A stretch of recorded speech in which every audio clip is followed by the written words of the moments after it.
Always do that. I'm a night rider. Every time that I call past midnight, I swear I get higher. Swear I gotta get higher now. I'm a night rider.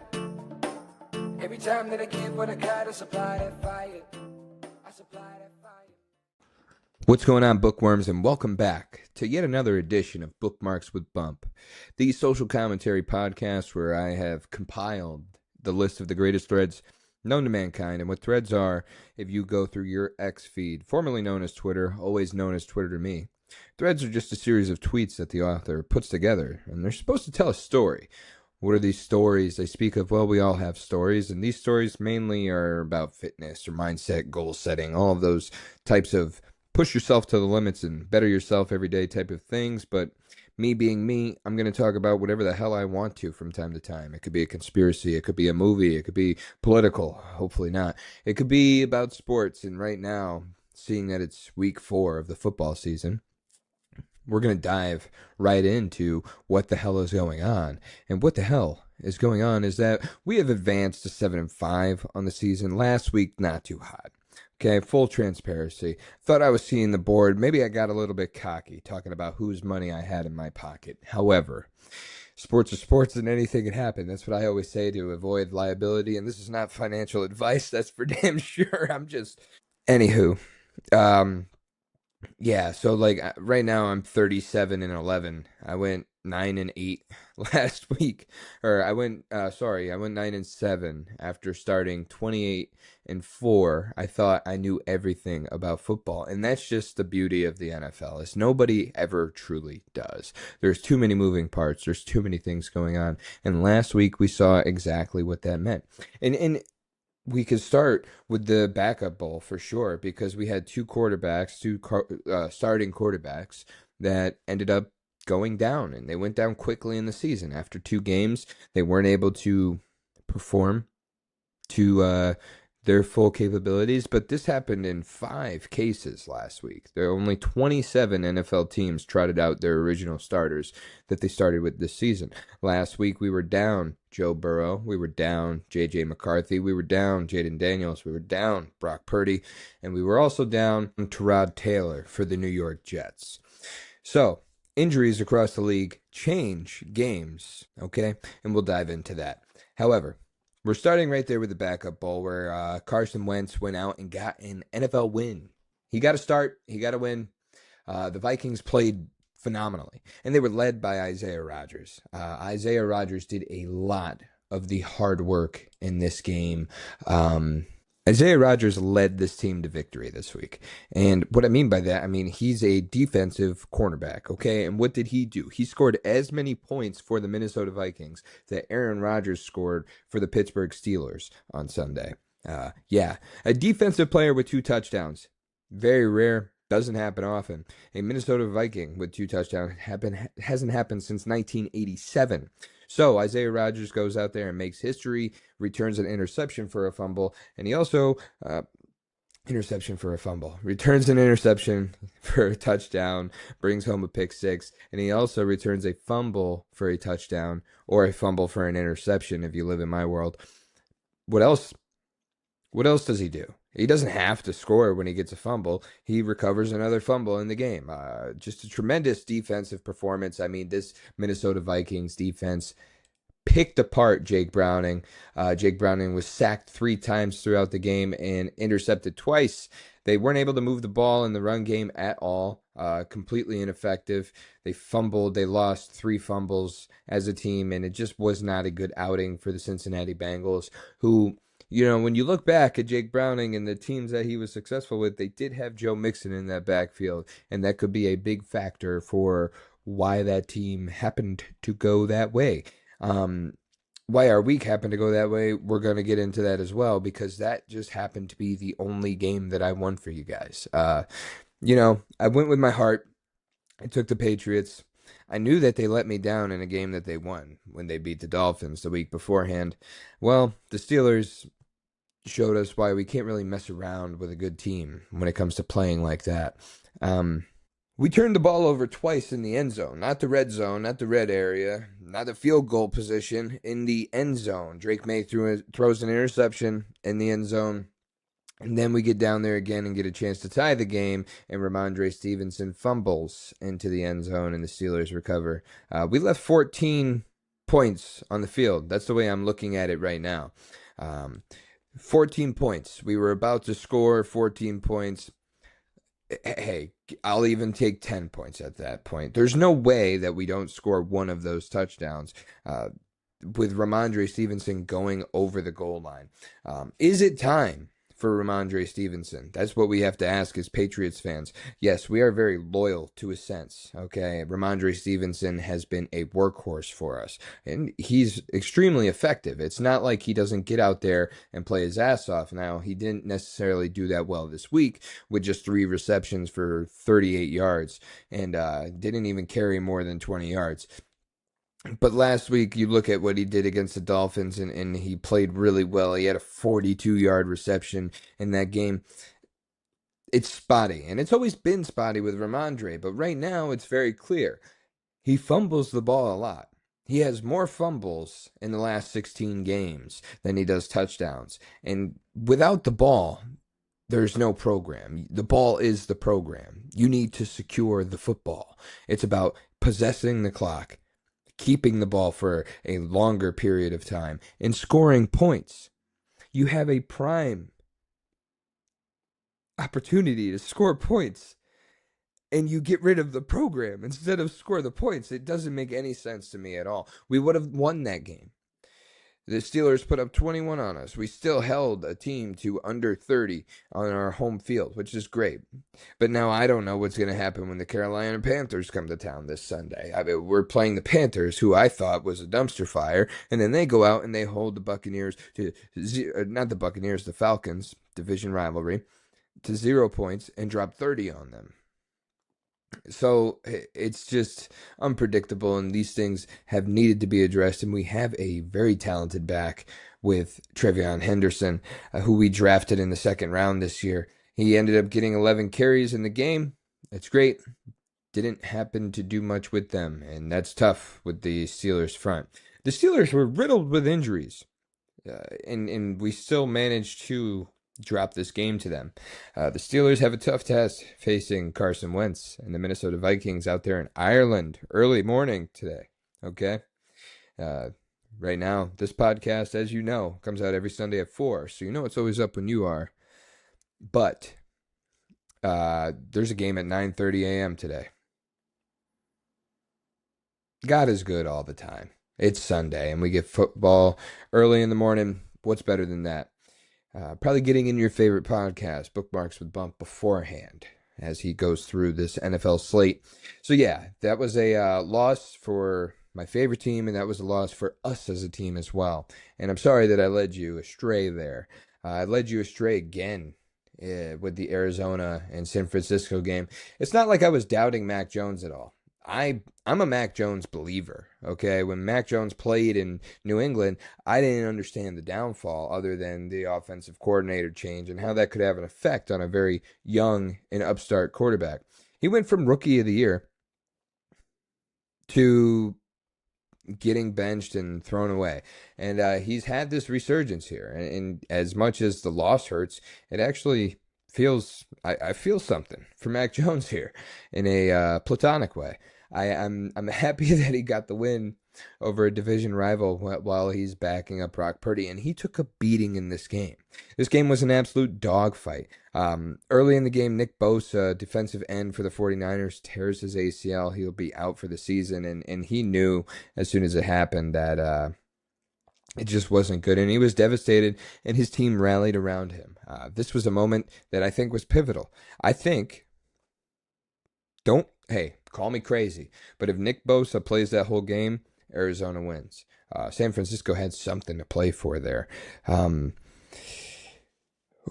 It was just a hard hitting game. That's really what I put down for the notes here, because these guys were just smacking each other. There was not a lot of momentum.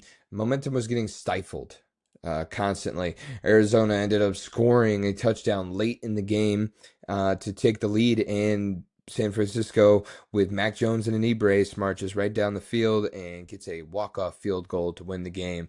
Christian McCaffrey looked great with 52 yards on the ground and another 88 receiving. And this is the explosives that you have to look for when you're playing the 49ers, especially right now. The 49ers they're in a prime position to attack because Christian McCaffrey is back, and this is exactly what gave the team the jolt they needed when they went to the Super Bowl 2 years ago. They were faltering before Christian McCaffrey joined that team, and as soon as he did, he was the wheel that made it go. And Brock Purdy has been extremely effective playing with Christian McCaffrey, and he's been extremely blessed having Christian McCaffrey there as a dump down receiver. When a play falls short, he's always there as his last progression. And when Christian McCaffrey has the ball in his hand in open field, he is one dangerous guy. And he proved that on Sunday. He proved me wrong, and so did the Detroit Lions. They just smashed the Ravens. There's no other way to put it. They asserted their will on Baltimore, and a lot of this comes probably from the motivation of sorry about that, of Dan Campbell. I mean, he is, if you want somebody to rally the troops, go ahead and put Dan Campbell as your general, as your sergeant, and have him bring the infantry out, because I am deathly afraid of that man. So Dan Campbell hits the podium, says, "All right, man. They say we can't run the ball anymore, man. We lost our offensive line, man. They're saying that about you. They're saying that about you. They're saying that about us, man.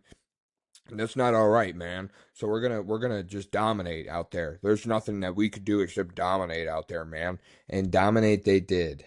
They rushed for 224 yards against the Baltimore Ravens, and you don't hear about that often. Baltimore Ravens are a tough defense, historically. Classically, it's an AFC North team, and the AFC North is built on the run game and the defense. And the defensive line of the Ravens, they're missing some pieces here, but they have been effective. But you see what happens without Matabuke and Kyle Van Noy. I mean, these guys are just huge presences of the ends of this defensive line, and there was nothing to come down and contain Jared Goff, who played extremely effective, completing 20 of his 28 passes and throwing for 200 yards. And that's something I'm starting to notice as well. Like, yes, a couple of weeks ago, we had Russell Wilson throw for 450 yards. However, you're not seeing that high yardage from the quarterbacks with such short fields at this point right now in the season. It might pick back up. It might not. It did a little bit in this game because Lamar had to throw for 288 because after halftime, it seemed as if they were playing from behind. They were tied going into halftime, 14 points apiece. Exciting game early. We have 4 total rushing touchdowns for the Detroit Lions. David Montgomery and Jahmyr Gibbs caught a bunch of slack after the Packers game, and they are just making everybody on the internet eat their words right now. David Montgomery has 12 carries in the game, and what does he do with them besides make the most? 151 yards and 2 touchdowns. And Jahmyr Gibbs, with his 67 yards, added to the total to bring it to 218 between Sonic and Knuckles. Amon-Ra St. Brown is one lucky dog because he had 7 receptions for 77 yards and a touchdown. Detroit is just playing complete Detroit football, which is what we have been accustomed to, which is an exciting style of play to watch. And yes, I have to thank you, Raj, for putting this one in prime time yet again. This was the perfect game for a Monday night. When you develop the schedule, if this isn't the type of game that you put for Monday night, you are failing us as fans, okay? There are 6 teams left in the NFL who are not failing their fans. And I think that's what I want to highlight this week, really, is that these teams and the games that they have coming up, these are the 6 remaining undefeated teams in the NFL. Check those guys out. The Bills. Now, we could see that coming. The Bills have been a great team for the last many, many years. We have the Colts. The Colts coming out of the woodwork. Now, I talked about Isaiah Rodgers earlier. And I talked about him coming back from being cast away after gambling, which you can't do in the NFL. You really can't. But Isaiah Rodgers And the Colts have been rejuvenated with Daniel Jones as their starting quarterback. People are always asking me, Bump, is this what Daniel Jones was always capable of? And I say yes. If he's playing with a great organization who actually knows how to run a football team, he is, as a matter of fact, this great.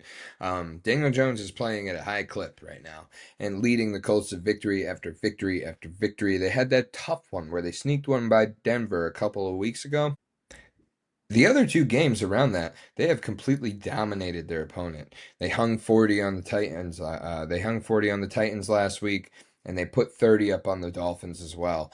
So the Colts are the real deal, and those are the kinds of things that you have to watch for. If you look at Jonathan Taylor running right now, this is a prime Jonathan Taylor. This is a prime JT. He's back to who he was 3 years ago when he was scoring 2, 3 touchdowns a game.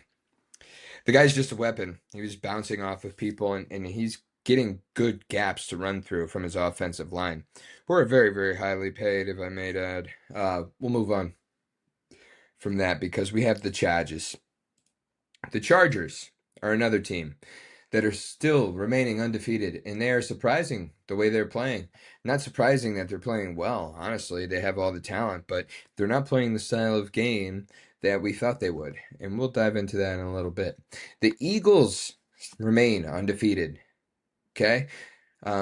They had a game. I'll get into it later, but the game they played last week was phenomenal. The Tampa Bay Buccaneers remain undefeated again off of another game-winning drive from Baker Mayfield. What more do I have to say about the guy? And the San Francisco 49ers remain undefeated as they head to Jacksonville. So let's dive right into it. Why don't we? I'm going to start with the Los Angeles Chargers because the Los Angeles Chargers will beat the piss out of the Giants. What do I even need to say? At this point in the season, Justin Herbert is playing the best I could ever remember him playing. And the loss of Najee Harris, unfortunate loss of Najee Harris, who tore his Achilles in that game last week,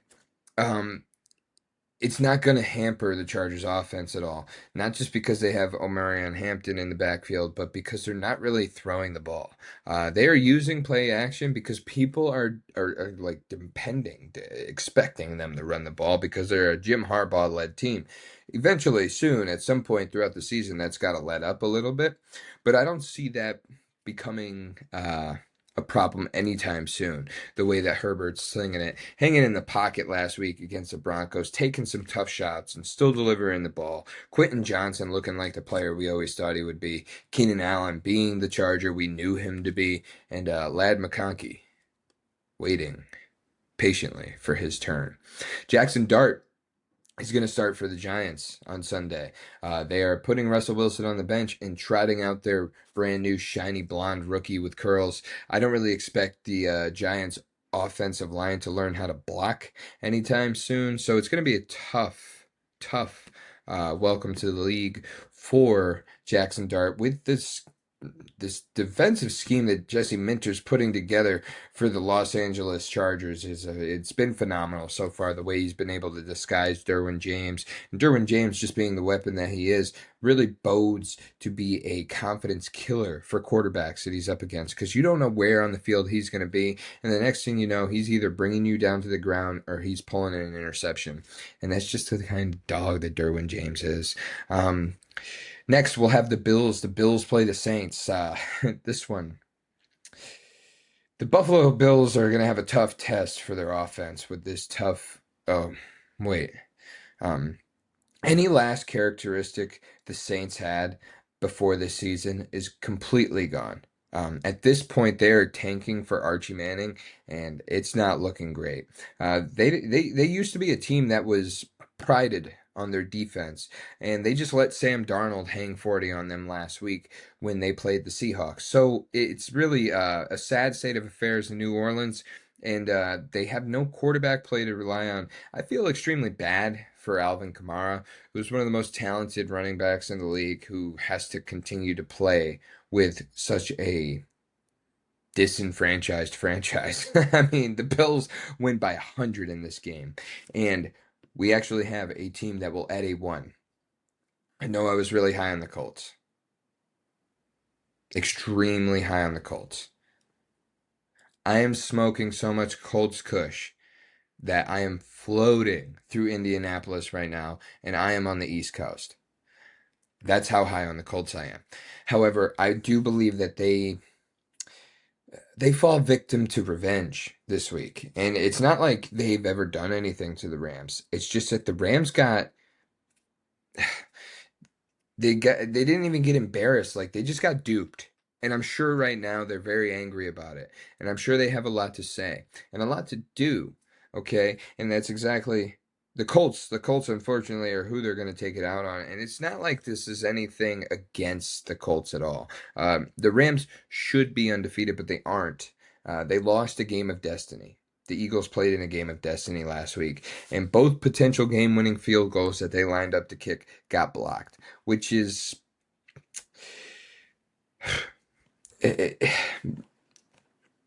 incredible. Like the effort it takes to block a field goal is incredible. How dissected and how kind of you can't just rush the way you want to rush. You have to really avoid the center who's in a precarious position.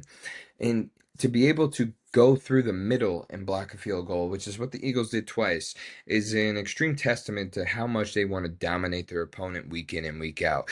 And in the last few seconds of the game, dominate they did. They blocked 2 field goals of the Rams, which is what I'm using against the Colts, as a matter of fact, because their special teams is something you have to watch out for. Watching that Eagles game, the way that Cardi is able to place the ball and make it spin as it hits the turf, it's an absolute weapon. I don't think there there might not have been one.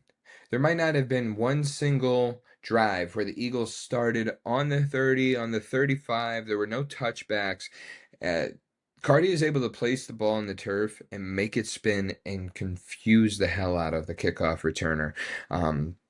So the Colts are going to have to find a way to beat that. But this is a great test for the Colts, who are 3-0 after putting a whooping on the Titans and the Dolphins. They were pushed to the brink against the Broncos, and the Broncos are a good team. But I think this Rams team is a lot better. And yes, that could be just due to the fact that Matt Stafford is the quarterback and he has a ton of experience. But I think that the Rams are like I said, they're perfecting the art of the modern kickoff, and they're putting their opponents in a bad starting position, leaving their offenses vulnerable. The Rams get back in the win column this week, without a doubt, and it's nothing against the Colts at all. This is just a great matchup. These are 2 great teams that are about to play each other, and it's at a very important part of the season. The Colts are going to push through, and it's going to be good to get a loss out of the way, because then they're going to go play the Raiders, and they're going to get a win there. They're going to play the Cardinals. It'll be a tough game. The Chargers will be a tough game. They'll play the Steelers, probably put a hurting on them, and they'll play the Falcons before they get their bye week. So the Colts, I think, have high playoff hopes. They are undoubtedly the best team left in the AFC South. The Texans have lost their identity. The Jacksonville Jaguars are up and down every week, and the Titans are rebuilding. So the Colts will take the L here, and Matt Stafford's going to have a great game because he had a great game last week. The Rams played great last week. There were just 2 moments where it didn't go their way. San Francisco will remain undefeated. Yes, the 49ers lost Nick Bosa for the season, but they have not lost their identity. Whether it's the efficient and effective Brock Purdy, whether it's the efficient Mac Jones, it doesn't really matter who they trot out there at this point. If they bring out Mac Jones, this is a revenge game. So more of my chips go into the San Francisco pile. Mac Jones played for the Jaguars last season, and he backed up Trevor Lawrence. He came in and he started a game. He didn't play that great. He learned his lessons. He took his lumps, and he's wearing them in San Francisco, where it seems like he's empowered and the team is rallying around him. Regardless of all that, the 49ers are just going to outmatch the upstart Jaguars. The Jaguars have played good defense, but they've played good defense against bad teams. And they've also turned the ball over. And they turned the ball over against good teams. So I'm expecting some sort of gaffe or turnover here for Trevor Lawrence, who played well last week, but there's still moments where you're wondering, what are you thinking, Trevor? Is that hair growing directly from your brain?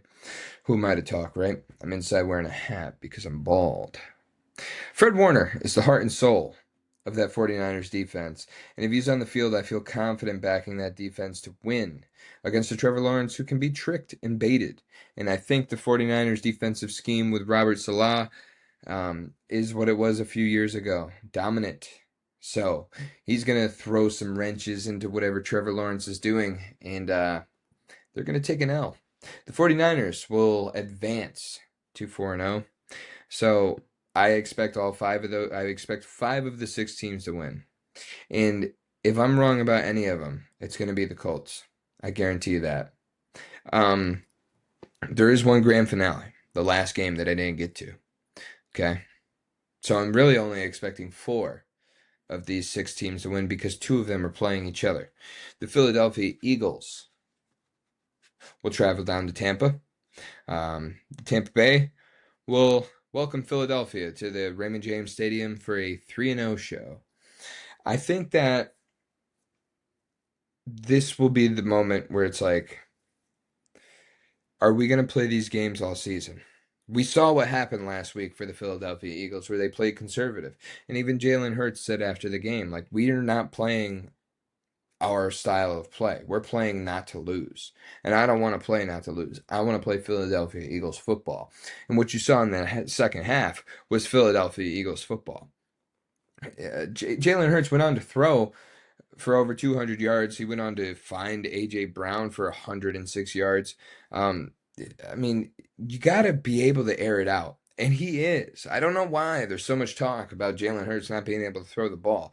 He threw the ball impeccably well with his back up against the wall on Sunday against a tough Rams defense.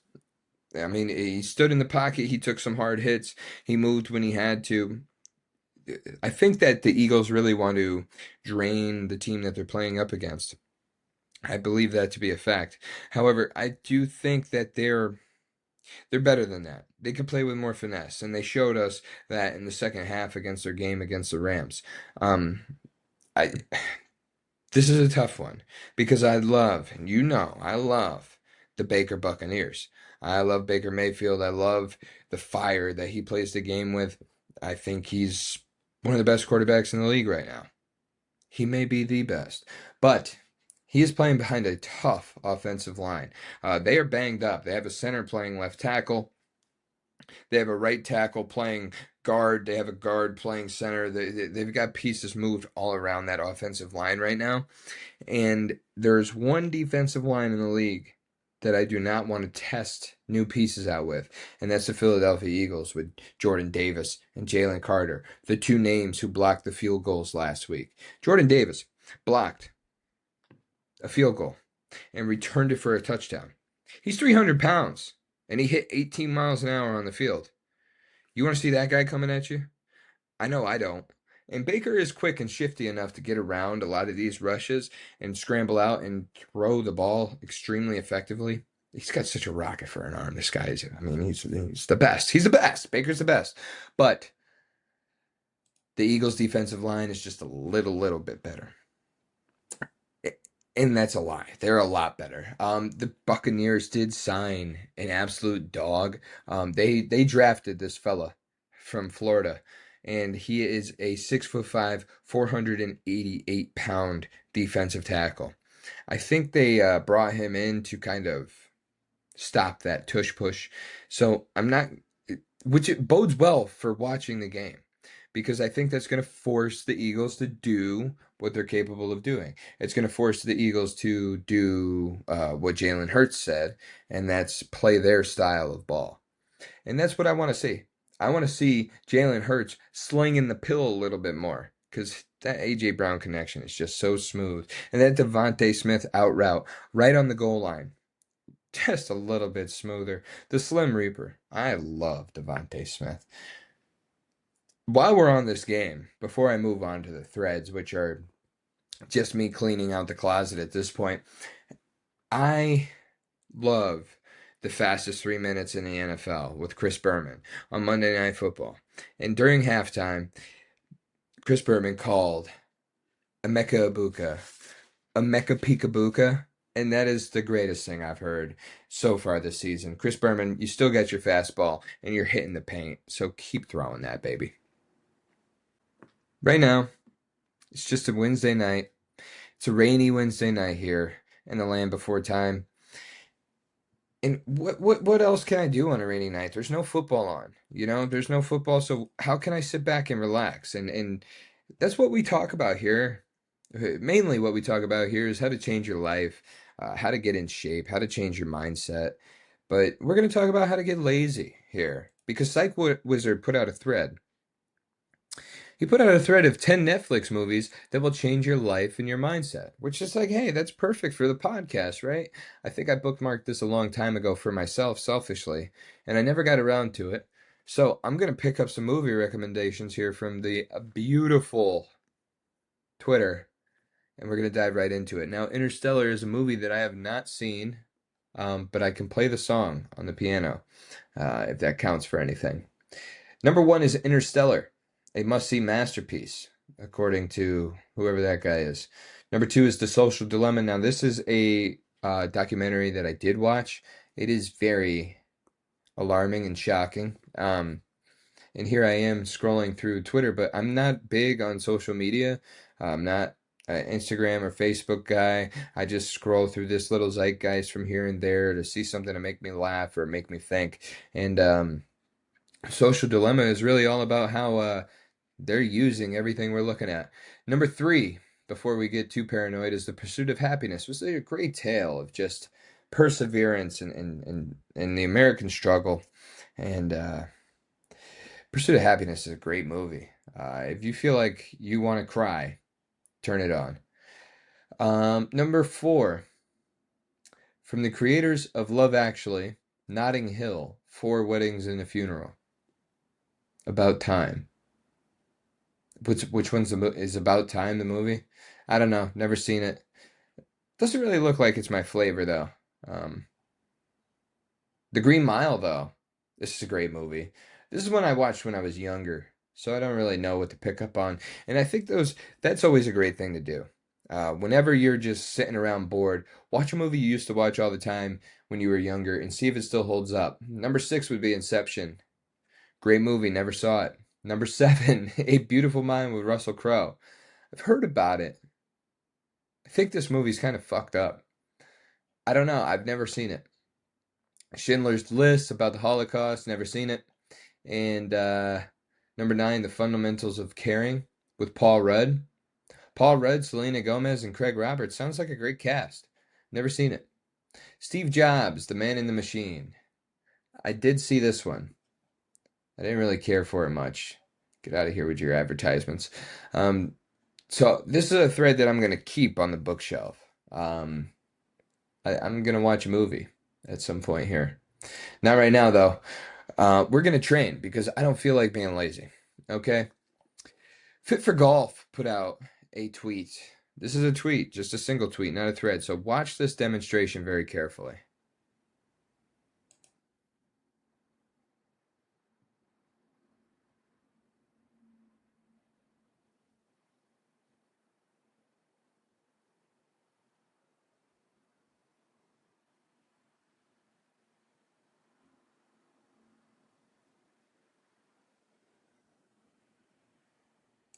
So not a ton of movement there. And what that is a functional exercise. A functional exercise is something you can add to your routine to help you do a task on a day-to-day basis. This right here is mainly for golf, and it is for people who are losing distance with their age. You don't have to, he says. One of the primary reasons this occurs is golfers' backswings get shorter, less turn, and a shorter hand path. This drill will pinpoint the mobility required to keep your backswing nice and long. So in order to strengthen your back, in order to strengthen your shoulders, in order to continue to do things that you want to do on a daily basis, the most effective way, you have to train for it. So what he's doing is basically getting in his backswing and creating more torque in that one area. He's torquing. He is bringing back all the way back to his backswing, staying taut and going through the function of the swing with a bit of resistance. And what this will do is strengthen all of the muscles required to do this task and translate that strength to the actual function. You can do this with anything that you need to get better at in life, whether it's a career thing, whether it's something that is sport related to you. No matter what it is, if you find a way to add resistance to it, like he did there with that band, then you will help maintain a more successful endeavor in what it is you're trying to accomplish out there on the field. The last thing will be to help gain some mobility, which will also end up helping us in the long run as far as being more effective in the task that we're trying to accomplish. So we'll pull this thread up here. It's another one that's fit for golf. Just a reminder here. Threads are always in the description if you want to follow along. Bookmarks with Bump is a pro sing-along show, read-along show, however you want to go about it. This one here, as I mentioned before, a month, maybe a couple months ago, I am just cleaning out the catalog of whatever threads I have here. If you're not really that entertained by what I have here, just listen to what I have to say, because that can be pretty entertaining.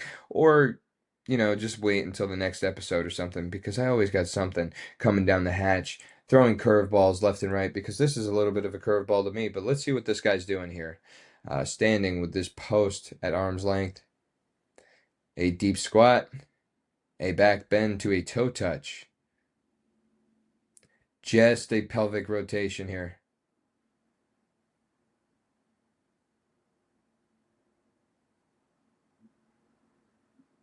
He's going through a full range of motion, of shoulder rotations,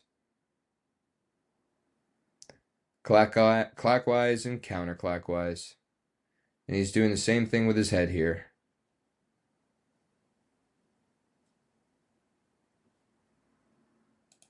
And now let's see what he's trying to teach us. Because these are 5 daily mobility moves. The deep squat, extend and bend, pelvis torso separation, shoulder circles, and neck circles.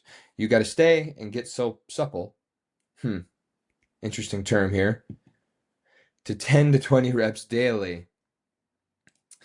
It's he says that it goes great in a warm-up, and I agree. Mobility drills are a great way to warm up before your weight training or before your activity, whether you're going out to run, whether you're going out to play golf, whatever it is that your little heart desires. Warm up first. And what this is doing is activating the central nervous system. It's also reminding your body that you need to be able to function in these ways. And now, how does that work, Sean? Well, there's a thing called a muscular imbalance that grows over time. If we over lengthen or over shorten a muscle, it will tighten up and remain that way unless if we work these things out. And going through a little routine like this on a day-to-day basis is a great way to work out all of the kinks, because that's quite literally what it is. As our muscles move and flex, they're fibers inside of the muscle that rub against each other. And when we get a knot inside of our back or arm or Charlie horse, whatever it is, that's really just those Z lines rubbing together and forming a tight ball that you would have to squeeze out and get some type of Golgi inhibition from to release and help relieve some of that pent up aggression inside of you. Or you could avoid it by going through mobility drills and stretching after activity, crossing your T's and dotting your I's, and making sure that you're moving forward to the best version of you. That's what we do here on Bookmarks with Bump. Right now, during the football season, the football talk is a little bit more entertaining than everything else, because that's really where I let my shit fly. Sometimes I just get so disgusted by what I'm seeing out there on the field, and I have plenty of experience to be able to say that as a former freshman and JV center and defensive tackle. With that being said, it's time for me to kick my feet up and go watch a movie. Maybe I'll put on Interstellar while I'm folding laundry here. Tasks, they never stop coming. And neither does Bookmarks with Bump. It drops every Sunday at 4 a.m. so you know it's up when you are. And as always, you can find me on social media where? Not everywhere. Only on TikTok, where I'm putting out clips of the show, different types of gym content, other types of, if you know what the gist of the show is, that's what you're getting on TikTok at bookmarkswbump. You could email me at bookmarkswbump@gmail.com for personal training advice, coaching, nutrition, whatever type of questions you have for me. I'm just here to help, man. And as always, it's all love. I always do that. I'm a night rider. Every time that I call past midnight, I swear I get higher. Swear I gotta get higher now. I'm a night rider. Every time that I give what I gotta supply that fire.